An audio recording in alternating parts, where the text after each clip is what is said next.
Kasus pelecehan seksual masih menghantui, terlebih di ruang publik seperti transportasi umum. Ada sejumlah faktor yang memicu terjadinya pelecehan seksual di tempat umum. Ketimpangan relasi kuasa menjadi salah satu faktor sehingga pelecehan seksual kerap terjadi pada perempuan.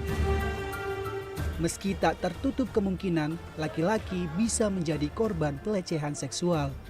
Nggak berani, tapi karena mungkin kita terlihat lemah, kita terlihat takut, mungkin kita terlihat tidak berdaya, itu menyebabkan pelaku kenapa memilih kita.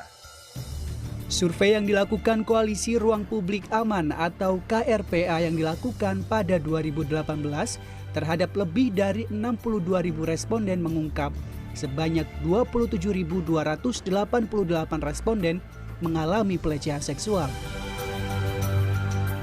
64% diantaranya adalah perempuan, sementara ada 11% korban merupakan laki-laki. Bentuk pelecehan di ruang publik juga beragam. Tindakan paling umum ditemukan adalah siulan sebanyak 17%, komentar terhadap tubuh 12%, disentuh 10%, main mata 9%, dan komentar seksis 7%. Lalu bagaimana tips mencegah pelecehan seksual di ruang publik? Yang harus dilakukan korban ketika dia menjadi korban adalah pertama melakukan reaktif, ya, hal yang reaktif. Apakah dengan menangkis, berteriak, ya, sehingga menarik perhatian orang. Ini yang bisa dilakukan untuk mencegah.